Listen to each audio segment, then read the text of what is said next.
Nah, anak negeri, jadi ini kain abung yang akan kita buat jambel. Sekarang gilirannya untuk ngambil batang nipahnya dan nanti kita akan buat jadi kerajinan yang cantik. Hari ini kita akan masak masakan tradisional Lampung yang dibuat dari ayam kalkun. Gede banget ya. Nah, ini salah satu alternatif oleh-oleh khas Lampung, yaitu pai pisang suluhanda.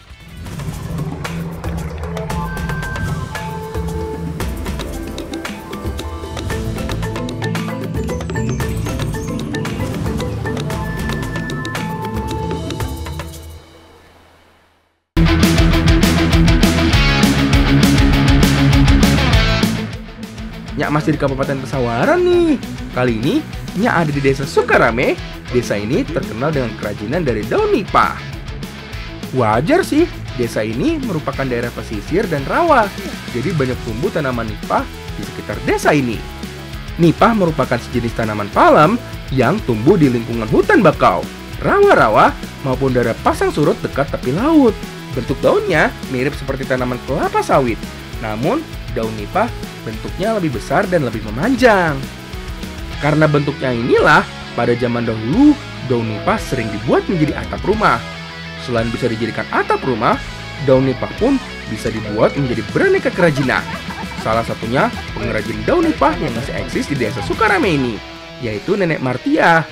Kebetulan, Nyak sekarang lagi dibantu Nenek Martia untuk mencari daun nipah.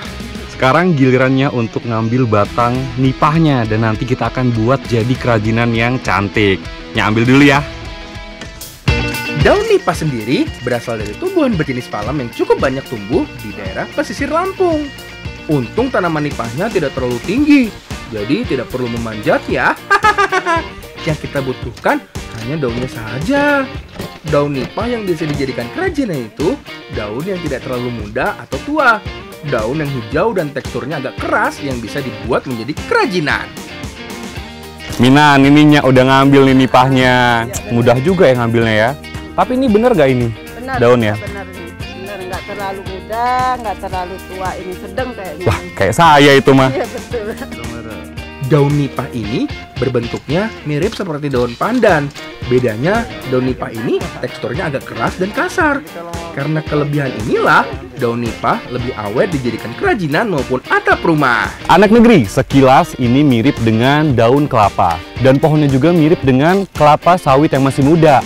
Dan uniknya, nipah ini tidak hanya bisa dibuat kerajinan, tapi buahnya juga sangat bermanfaat dan bisa dimakan.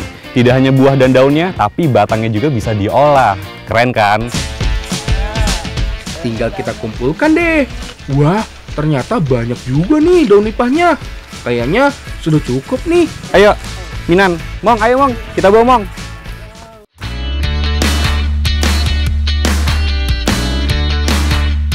Daun nipah ini dapat kita olah menjadi beberapa macam kerajinan. Nah, kalau di Desa Sukarame ini, daun nipah biasanya dibuat menjadi topi. Dulunya di desa ini banyak pengrajin daun nipah. Namun karena sepi peminat, jadinya banyak yang tidak lagi menjadi pengrajin daun nipah. Boleh dibilang, di Desa Sukarame ini sudah jarang ditemukan kerajinan dari daun nipah. Tapi untungnya, masih ada yang setia membuat kerajinan nipah. Daun nipah yang didapat tidak memiliki panjang yang sama. Nah, tahap awal membuat kerajinan daun nipah ini yaitu memilih daun nipah yang memiliki panjang yang sama. Daun nipah yang panjang inilah yang bisa dibuat menjadi topi dari daun nipah. Setelah dikumpulkan menjadi satu, baru deh Nyak potong bagian ujung dari daun nipahnya. Mong, lihat Mong. Jijak mak gegoh. Gegohon. Gegohon. Ini dipotong aja ini, nggak apa-apa. Di pedok luar. Oh ya. Gimana sih ya, aku aja rapi. Dia mungkin kecapean kali ya. Iya. Daun nipah yang sudah dipotong ini lalu dipasang pola lingkaran yang terbuat dari bambu. Untuk menempelkannya cukup menggunakan tali rafia ya. Kalau menggunakan benang nilon dan benang pancing, bisa membuat daun nipahnya menjadi sobek dan rusak. Walaupun kelihatan gampang, ternyata susah juga loh anak negeri. Nya harus menyusun daun nipahnya agar menempel satu sama lain. Setelah membentuk seperti kerucut seperti ini, baru deh diikat bagian atasnya. dengan menggunakan tali yang terbuat dari bambu. Nah, sudah kelihatan ya bentuk topinya. Tapi ini belum selesai anak negeri. Agar ikatan atasannya kuat, kita ikat dengan tali rafia yang sudah diikatkan dengan jarum paku. Ikat di bagian sisi atasnya. Nah, kalau sudah, tinggal dirapikan deh bagian atas topinya. Potong ujung daun nipahnya. Nah, sudah mau jadi nih topi dari daun nipahnya ya. Sekali, jadi kesulitan Tamong Mardiah dan juga pengrajin lainnya dalam membuat tudung nipah ini itu adalah yang pertama, hati-hati pada saat mengikat ini karena takutnya terkena jarumnya. Dan juga kalau hujan itu tidak akan kering ya Mong ya. Iya. Jadi ya kalau bisa panas terus karena untuk menjemur ini itu kurang lebih 2 hari ya. Begitu anak negeri. Eits, belum selesai ya. Biar topi nipahnya makin cantik, kita tambahkan pewarna pada topi daun nipahnya. Untuk pewarnanya, biasanya menggunakan pewarna tekstil maupun pewarna pakaian. Kalau udah mau diwarnain, bisa saja kok. Pokoknya selera kalian saja ya. Mong, hadu beres ini. Ah, sudah. Jemur Dipa. Jemur dulu deh, keren. Situ. Nah, ayo kita jemur yuk. Ayo. Proses terakhir yang paling penting adalah proses penjemuran. Proses ini menentukan ketahanan dan awetnya topi dari daun nipah ini. Biasanya sih memerlukan waktu sekitar 2-3 hari, tergantung cuacanya juga. Nah, setelah 3 hari dan daun nipahnya sudah kering dan keras, tandanya topi daun nipah ini siap untuk dijual. Wah, penasaran? Langsung nyak pakai deh. Gimana? Keren kan? Topi daun nipahnya ini biasanya digunakan para petani ketika pergi ke ladang maupun ke sawah.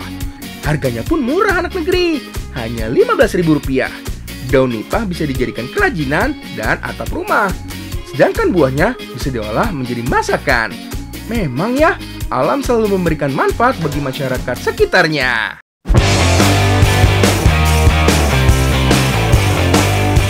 Kali ini, Nyak mau jalan-jalan di Kabupaten Pesawaran, Provinsi Lampung. Banyak kekayaan bahari dan olahan kuliner yang enak dari Kabupaten Pesawaran. Namanya juga daerah pesisir, pastinya banyak olahan hasil laut. Nah sekali, jadi sekarang Yai mau nyari tetampah di sini, tapi sebelumnya harus menggunakan alat dulu nih. Yang pertama kacamata dan juga harus ada sarung tangan karena ada duri kecil-kecil. Nah langsung aja ya cari ya, yuk. Untuk mencari tetampah ini, tidak perlu sampai ke tengah laut. Biasanya, nelayan pencari tetampah ini mencari di pinggir pantai maupun di gosong pasir. Dan yang paling penting nih, mencari tetampah harus dalam keadaan air surut ya. Tetampah ini biasanya tersembunyi di dalam pasir. Jadi kalau airnya pasang kan, jadi lebih sulit untuk mencari tetampahnya. Ini dia yang namanya tetampah. Tetampah ini lebih dikenal dengan nama landak laut atau bulu babi putih. Landak laut memang memiliki ciri berbentuk bulat dan memiliki duri. Namun, ada beberapa jenis bulu babi atau landak laut yang durinya beracun atau tidak. Nah, kalau tetampah ini bulunya tidak tajam seperti bulu babi hitam. Durinya lebih halus dan tidak mengandung racun. Memang untuk mencari tetampah ini gampang-gampang sulit ya. Karena tidak memakai alat menangkap khusus, jadinya hanya mengandalkan tangan kosong. Untuk tingkatan ke dalamnya pun tidak lebih dari 1 meter. Walaupun dangkal, tapi ternyata sulit juga ya anak negeri. Apalagi ketika ada ombak maupun arus laut yang cukup kencang. Jadinya sulit untuk menyelam sambil mencari tetampah. Dapat banyak ya kita ya. Dapat berapa ya? Berapa nih? 100 udah ini ya. Ayo berapa ya? Ya, ya ini bisa langsung dimakan kan? Bisa. Oke, kita coba ya anak negeri. Ayo, bareng-bareng ya makannya ya.